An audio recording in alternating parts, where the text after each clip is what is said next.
প্রথম প্রশ্ন করেছেন, বলছেন আসসালামু আলাইকুম শেখ সালাতুল্লাহ, কোনো ব্যক্তি যদি এলাকায় আহলে হাদিস মসজিদ থাকা সত্ত্বেও হানাফি মসজিদে সালাত পড়ে তাহলে কি সেটা মাকরুহ হবে? দুইটা মসজিদ কাছাকাছি, একটা হানাফি আর একটা আহলে হাদিস। আহলুল হাদিসের অর্থ হচ্ছে যারা কোরআন এবং সুন্নাহর অনুসরণ করে, যারা কোরআন সুন্নাহ নির্ভেজাল অনুসারী সাহাবাই কেরাম, তাবেন, তাবা তাবেন, তাদের সকলে অনুসরণ করে। কোনো একজন ব্যক্তি কেন্দ্রিক রাসূলুল্লাহ সাল্লাল্লাহু আলাইহি ওয়াসাল্লামের পরে কোনো একজন ব্যক্তি কেন্দ্রিক তারা ইসলাম পালন করে না, অর্থাৎ তাদের মধ্যে কোনো মযহাবি গোড়ামি নেই। সমস্ত বিজ্ঞ আইম্মায়ে কেরাম, উলামায়ে কেরামদের সম্মান করে এবং তারা কোরআন এবং সুন্নাতকে বলবৎ রাখে জীবনে। তারা শিরক বিদআতে মুক্ত। আহলে হাদিসের সবচেয়ে গুরুত্বপূর্ণ বৈশিষ্ট্য হচ্ছে যে তারা শিরক বিদআত থেকে, প্রচলিত ধর্মের কুসংস্কার থেকে মুক্ত। তারা তাওহীদ সুন্নাতের অনুসারী। তাদের মসজিদ থাকা সত্ত্বেও এমন লোকদের মসজিদে আপনি সালাত পড়েন যাদেরকে আপনি হানাফি বললেন, কিন্তু আজকাল প্রকৃত হানাফি নেই।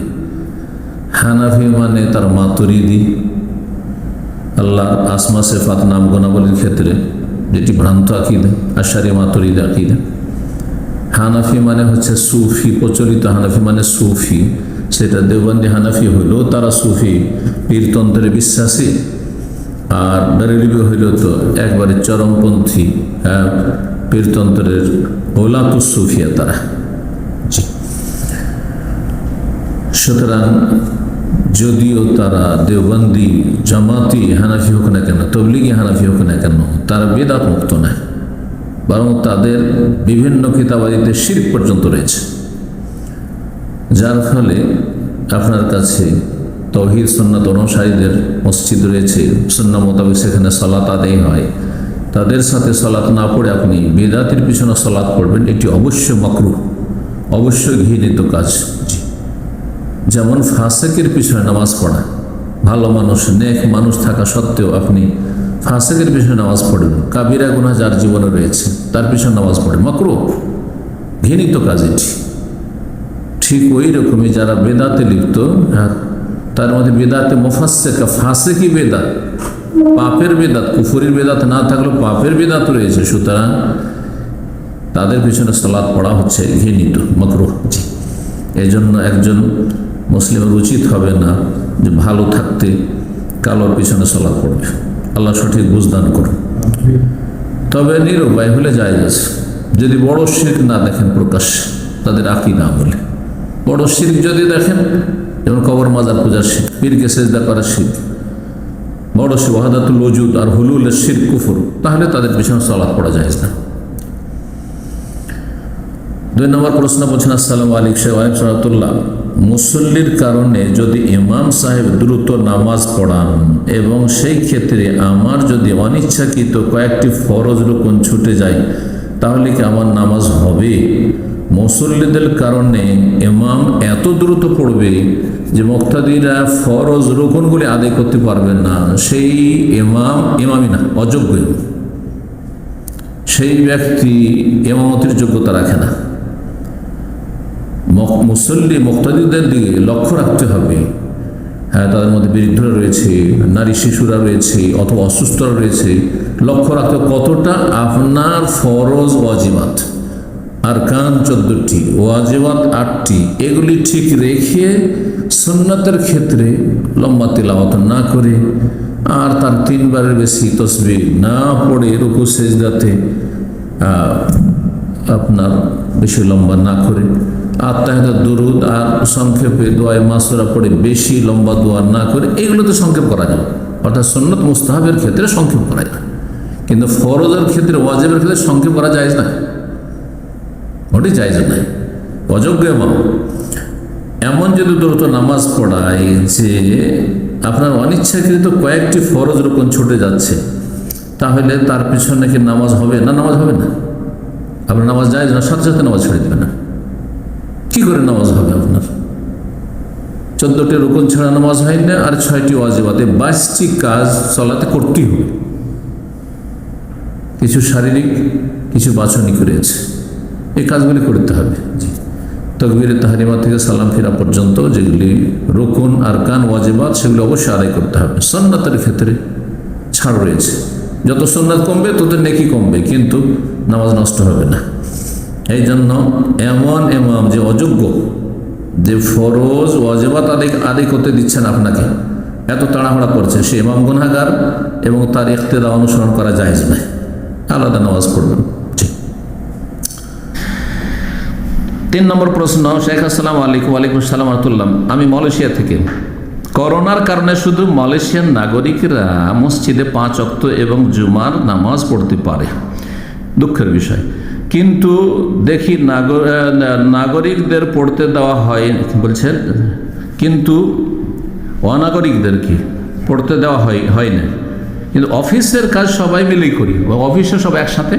কিন্তু যারা বিদেশি নাগরিক, আসলে বিদেশি কথাটি আছে, বিদেশি নাগরিকদের পড়তে দেওয়া হয় না, অফিসে একসাথে কাজ করি। এই বিষয়ে আমাদের করণীয় এবং আপনার মতামত আশা করছি। যেহেতু এটি রাষ্ট্রীয় বিষয়, তা যদিও অন্যায় তারা করছে, সেখানে করার কিছু নেই। যদি সরকার এরকমটা করে তো অবিচার করছে, যে কোনো সরকার করুক না কেন। দেশি আর বিদেশির পার্থক্য মসজিদেও আল্লাহর ঘরে, যে দেশিদেরকে মসজিদে পড়তে দেবো, বিদেশিরা তোমরা ঘরে ঘরে পড়ো, এটা জুলুম করেছে, আর করার কিছু নেই এই ক্ষেত্রে। সুতরাং লা ইউকাল্লিফুল্লাহু নাফসান ইল্লা উসআহা, সাধ্যের বাইরে, ক্ষমতার বাইরে আল্লাহ কোনো দায়িত্ব দেন না। সুতরাং আপনাদেরকে যেখানে অনুমতি আছে সেখানেই জামাত করবেন। তখন আপনার বাড়িতেই, বাসাতে, ব্যাচেলার 4-5 জন 10 জন এক রুমে থাকছেন, ওখানে ছোট ছোট জামাত করবেন। সব রুমে রুমে জামাত করবেন, নিজের নিজের ভিলাতে জামাত করবেন। অথবা একটা রুমকে মুসাল্লা বানিয়ে নেবেন, যে ওইখানে আমরা গোটা বিল্ডিংয়ের লোক জমা হবো, আর আমরা এইখানে করে সালাতে জামাত করবো, এইভাবে আদায় করবেন। জি, ফাত্তাকুল্লাহ মাস্তাতাতু, সূরা তাগাবুন বলছে যথাসাধ্য, আল্লাহ আপনাদের ক্ষমতাতে এটাই আছে, ওইটাই করবেন, যথেষ্ট। 4 নম্বর প্রশ্ন, আসসালামু আলাইকুম রহমতুল্লাহ। ওয়ালাইকুম আসসালাম রহমতুল্লাহ। শেখ, আমার সালাতের রুকু ও সেজদার সময় চোখ বন্ধ করে রাখলে সমস্যা আছে কি? এমনটা হয়ে যায়। জি, চোখ বন্ধ করা সালাত অবস্থায় জায়েজ কি না, এই বিষয়ে একটু দ্বিমত আছে। তবে অধিকাংশ আইম্মায়ে কেরামগণ, বরং প্রায় সবগুলি আইম্মায়ে কেরাম কাছাকাছি বলেছেন যে কমপক্ষে মাকরুহ, সেটা হারাম নয়, কিন্তু চোখ বন্ধ করা হচ্ছে মাকরুহ, মানে অপছন্দনীয়। মাকরুহ তাহরিম না, মাকরুহ তানজিহ, অপছন্দনীয় কাজ, অপছন্দনীয় কাজ এবং শরীয়ত সম্মত না, শরীয়ত সম্মত নাই। তাহলে শরীয়ত বিরোধী কাজ, যদিও সেটাকে হারাম শব্দ, শক্ত শব্দ বলবো না, কিন্তু সেটা শরীয়ত সম্মত কাজ নাই চোখ বন্ধ করা। কেন? আয়াত বা স্পষ্ট কোনো হাদিসে স্পষ্ট এরকম দলিল নেই। তবে একটা দলিল হচ্ছে যে নবী সাল্লাল্লাহু আলাইহি সাল্লামের আদর্শ কি ছিল সালাত সম্পর্কে। নবী সাল্লাল্লাহু সালাত পড়েছেন না? সারা জীবন পড়েছেন। চোখ খুলে পড়তেন না চোখ বন্ধ করে? চোখ খুলেই পড়তেন। এর বিভিন্ন দলিল আছে, একটা দলিল শুধু বলছি। সহিহ বুখারীর সে হাদিসটা আমাদের ধারাবাহিক আলোচনাতে গিয়েছে, বুখারীর সালাতের অধ্যায়। নবী সাল্লাল্লাহু এখন মা আয়েশার বাড়িতে নামাজ পড়লেন, আর সামনের দিকে পর্দা ঝুলানো ছিল, সেই পর্দাটা একটু নকশাওয়ালা ছিল। আর সালাত পড়ার পরে বলছেন, আমিতি আন্না কেরামেকে, তোমার এই নকশাওয়ালা চাদরটা আমাদের সামনে থেকে সরিয়ে লাও। ফাইন্নাহু আলহাতনি আন সলাতি, আমার সলাতে সে আমাকে মশগুল করে দিয়েছে, অমনোযোগী করে দিয়েছে। তাহলে বোঝা গেল যে রাসূলুল্লাহ চোখ খুলে সলাত আদায় করতেন, সেই জন্য সামনে নকশাওয়ালা পর্দাটা দেখতে পেয়েছেন চোখ বন্ধ করে। তাহলে তো ঝামেলা ছিল না, তাহলে চোখ বন্ধ করে পড়তেন, তাই না? কিন্তু তো চোখ বন্ধ করে নবী সাল্লাল্লাহু আলাইহি ওয়াসাল্লাম সালাত তাহলে পড়েননি। এইরকম বকরি ছাগল যখন সামনের দিক দিয়ে যেছে, তখন নবী সাল্লাল্লাহু আলাইহি ওয়াসাল্লাম এগিয়ে গেছেন যাতে বকরিটা সামনের দিক দিয়ে না যেতে পারে। তাহলে বোঝা যাচ্ছে, দেখতে পাচ্ছেন যে বকরি সামনে আসছে। তো এটা হচ্ছে নবী সাল্লাল্লাহু আলাইহি ওয়াসাল্লামের আদর্শ সালাতের ক্ষেত্রে। 2 নম্বর কথা, যে মা আয়েশা রাদিয়াল্লাহু তাআলা আনহা বলেছেন যে চোখ বন্ধ করা সালাত অবস্থা মিন ফেলিল ইহুদ, ইহুদিদের আদর্শ, ইহুদিদের ইবাদত চরিত্র। সুতরাং ইহুদিদের বিরোধিতা করাই হচ্ছে শরীয়ত সম্মত, তাই চোখ বন্ধ করবেন না। একদল শুধু বলেছেন যে দেখতে হবে, যদি দেখা যায় যে চোখ খোলা থাকলে আমার বেশি খুশু হয় না, অমনোযোগী হয়ে যায়, কিন্তু চোখ বন্ধ করলে বেশি খুশু, মানে বেশি মনোযোগী হইতে পারি, তাহলে তখন চোখ বন্ধ করা যেতে পারে বা চোখ বন্ধ করা ভালো। ইবনুল কাইয়িম রাহিমাহুল্লাহ এই কথা জাদুল মাদে আলোচনা করেছেন। এটা শুধু এই ক্ষেত্রে বলা যেতে পারে যে সামনে ধরেন এমন নকশা, এমন চাকচিক্যময় দৃশ্য যে চোখ খোলা অবস্থায় সলাৎ পড়লে শুধু ওই দিকেই যাবে নজর। এমন জায়গায় সলাৎ পড়ছেন সামনের দিক দিয়ে রাস্তা, আর শুধু মহিলা পুরুষ যাচ্ছে, এখন ওই অবস্থায় যদি এরকম করে থাকেন, যদি ওইদিকে তাকানো ঠিক না, কোন দিকে তাকাইতে হবে? সেজদার জায়গায় তাকাইতে হবে, সেজদার জায়গায় তাকাতে হবে। তার মধ্যেও যদি এমনটা হয় যে ওইদিকে নজর চলে যাচ্ছে, তখন একটু আপনি চোখ করলেন, সেটা নিজের খুশু তৈরি করার জন্য এবং অমনোযোগী যাতে না হয়ে যান সেই জন্য। তো কেউ কেউ বলেছেন যে এটা করা যেতে পারে, আল্লাহ তাআলা আলাম। না করাটাই হচ্ছে শরীয়তসম্মত কথা।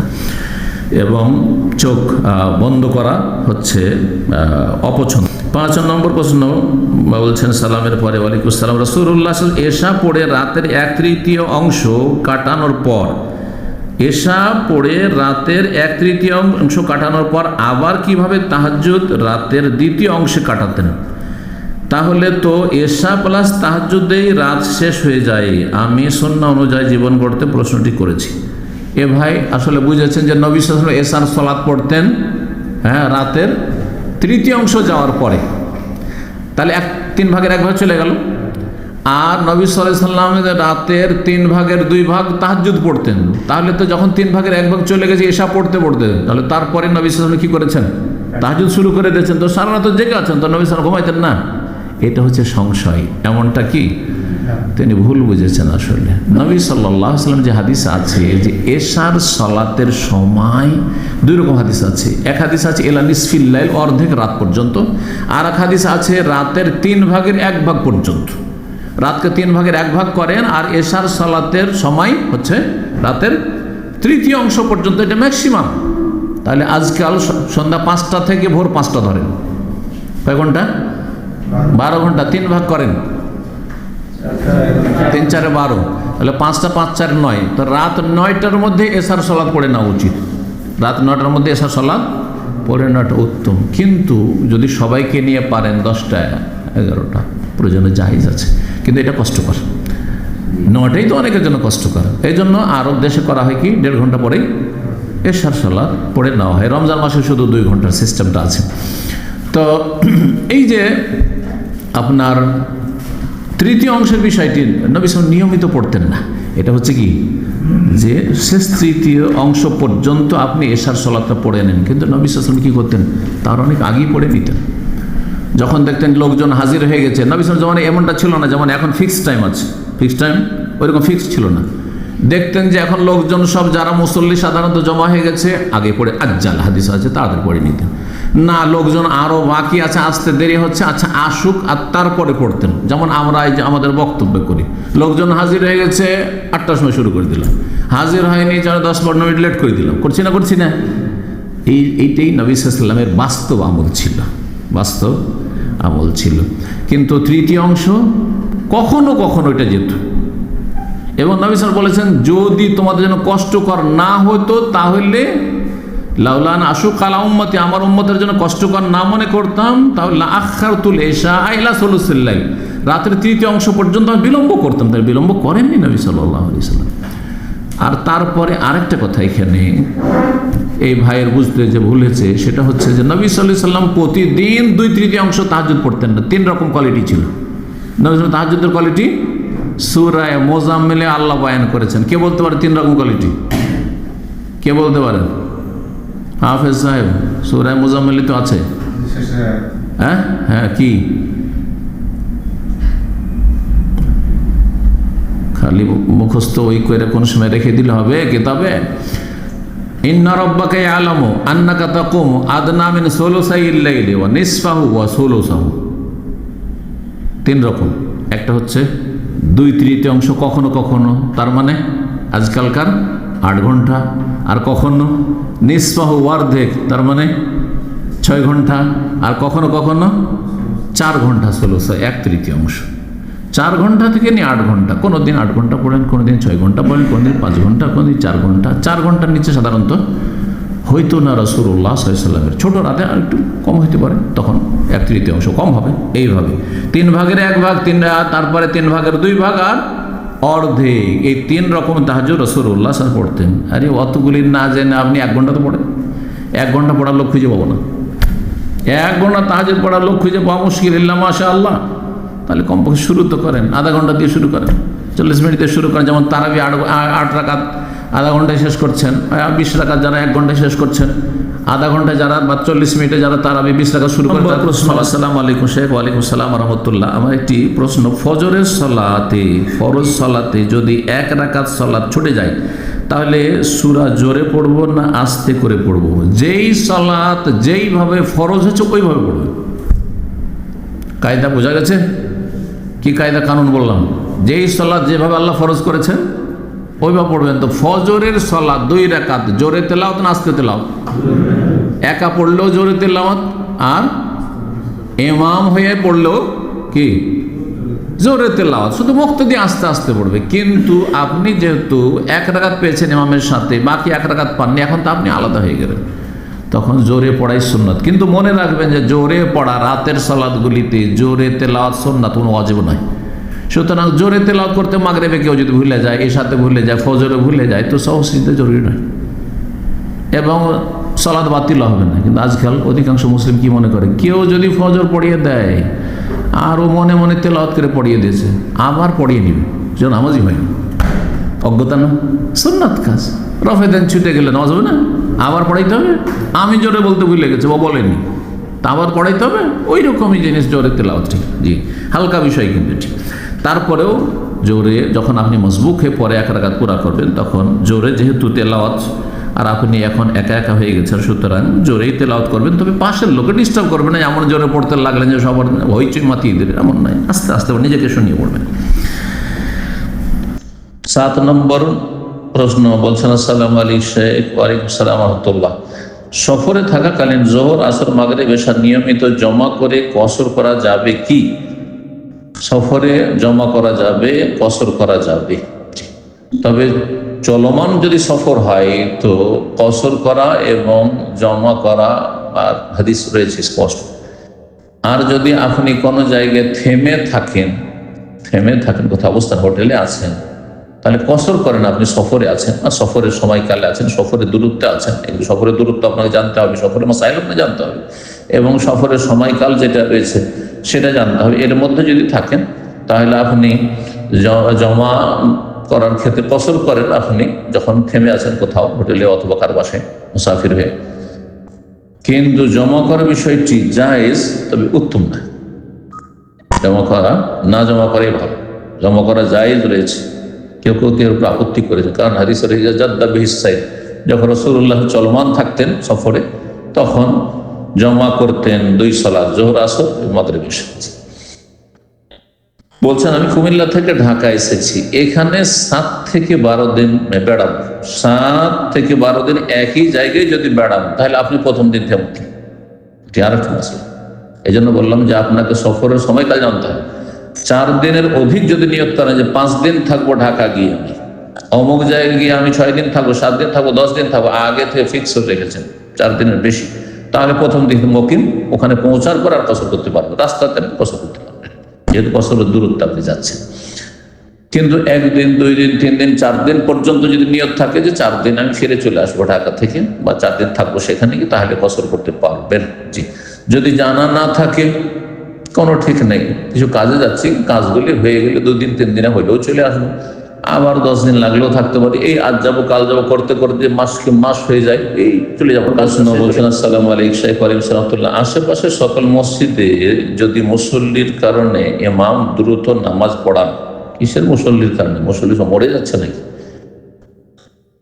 সেক্ষেত্রে আমার ফরজ রকম ছুটে যায়, এখন আমি কি বাড়িতে নামাজ পড়বো? না, আপনি কন্টিনিউ বাড়িতে নামাজ পড়বেন না।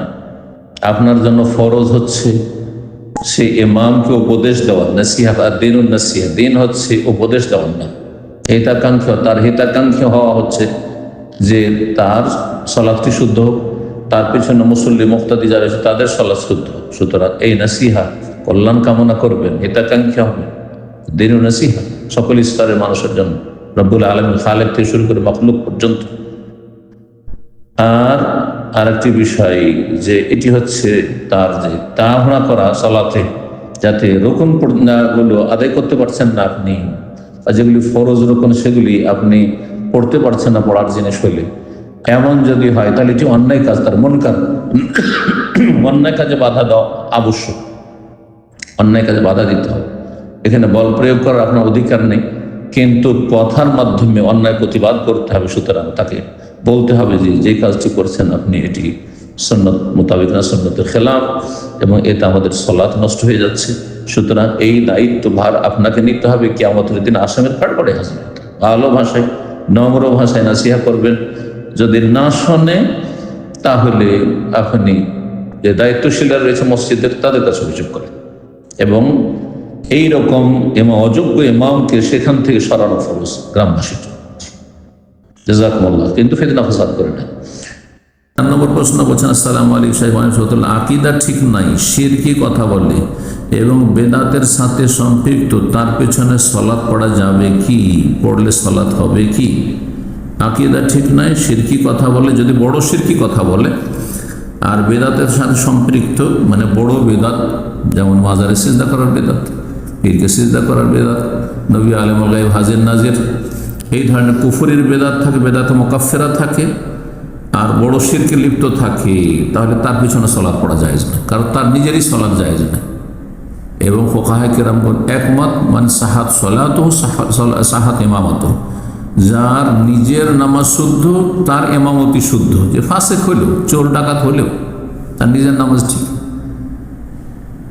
কিন্তু যদি তার নামাজ না হয়, মুশরিকের নামাজ হয় না, কাফের নামাজ হয় না, ঈমান ভঙ্গকারী নামাজ হয় না, যে ব্যক্তি সাহের, গণক, বড় কুফরির কারণে তাদের নামাজ হয় না, সুতরাং তার নিজেরই যখন নামাজ হয় না তখন তার ইমামতিও হয় না, তার ইমামতি জায়েজ নয়। সুতরাং তার ইমামতি শুদ্ধ যখন নয়, তার ইক্তেদা করে তার পিছনে সালাত পড়া জায়েজ নয়। এক কথায়, যদি এমন বেদাত থাকে যেগুলো ফাসিকি বেদাত, শবে বরাত করে, নিয়ত পড়ে, আপনার মিলাদ করে, কিন্তু নবীকে আলিমুল গায়ব হাজির নাজির বলে না, নবী সব কিছুরই মালিক এ কথাও বলেন না, নবীর দরবারে হাজির এসে মদিনা এইসব কথাও বলে না, আল্লাহ ছাড়া অন্যের কাছে চাই না, জিলানিকে গৌসুল আজম বলে না, আর এসব ওরস মাজারে বিশ্বাসী নয়, আর হুলুল ওয়াহদাতুল উজুদের কুফরিতে বিশ্বাসী নয়, সে নামাজি, তাহলে এইসব বেদাত হচ্ছে বেদাত মুফাসসাকা, ফাসিক বানায় কিন্তু কাফের বানায় না। ফাসিকের পিছনে নামাজ জায়েজ ঘৃণার সাথে, যদি না পারেন তাহলে সরাইতে, আর সরাতে গেলে কলহ বিবাদ হয়, তাহলে ফাসিকের পিছনে সবর করে নামাজ পড়বেন, কিন্তু কাফের মুশরিকের পিছনে নামাজ পড়া জায়েজ নয়। 10 নম্বর প্রশ্ন বলছেন, আসসালামু আলাইকুম শেখ আলিম সাতুল্লাহ, ওস্তাদজি, আমি জামাতে শুধু এশার সালাত পড়ে আসি, সুন্নত রাতে বা সালাত এবং বেতর রাত 12টা একটাই পড়ে ঘুমাই না, সুন্নতটা সাথে সাথে পড়ে নেবেন। বেতর আপনি রাত 12টা একটাই পড়েন, মধ্যরাতে পড়েন, প্রথম রাতে পড়েন, আবার শেষ রাতে ফজর আগ পর্যন্ত পড়েন, কোনো অসুবিধা নেই। তো সুন্নত রাতে বা বলতেই ফরজের সাথে রিলেটেড, মানে সম্পর্কিত, সুতরাং ফরজের সাথে মিলিয়েই তখন পড়ার চেষ্টা করবেন। যদি কর্মব্যস্ততা না থাকে, তবে অনেকের ডিউটি থাকে, তাড়াতাড়ি যেতে হবে, যেমন প্রবাসীরা আছে এখানে, তাড়াতাড়ি গিয়ে দোকান খুলতে হবে, তাড়াতাড়ি তাকে অফিসে বসতে হবে, তাড়াতাড়ি তাকে বাইরে চলে যেতে হবে, গাড়ি ঠিকভাবে পার্কিং করতে পারবে, তখন পরে পড়লে অসুবিধা নেই। জি, এমনকি সুন্নতের কাজাও জায়েজ রয়েছে, না বিশেষ সুন্নতের কাজা করেছেন। জি, জোহরের সুন্নাত, জোহরের পরে সুন্নাত, আসর পরে পড়েছেন রাসূলুল্লাহ সাল্লাল্লাহু আলাইহি ওয়াসাল্লাম। প্রশ্ন হলো, সুন্নাতের রাতে বা কি এশার সালাতের উত্তম ওয়াক্তের মধ্যে পড়তে হবে নাকি? যদি আপনি তাড়াতাড়ি পড়ে নেন এশার সালাতের সাথে সাথে, তো সুন্নত মোতাবেক পড়লেন, আর যদি বিলম্ব করে পড়েন তাহলে আপনি ব্যস্ততার কারণে যদি হয় তাহলে বিলম্ব করবেন। আর বিনা ব্যস্ততা এমনি এমনি আপনি অভ্যাস করে নিয়েছেন যে সুন্নতটা আমি ওই রাতের 12টা একটা বেতরের সাথে পড়ব না, এটা সুন্নতের খেলাফ কাজ হবে, সুন্নতের খেলাফ কাজ হবে। সুন্নতের কাজাও রয়েছে, ওয়াক্ত চলে যাওয়ার পরে যদি পড়েন আপনি, তাহলে সেটি কাজা, কিন্তু জায়েজ আছে।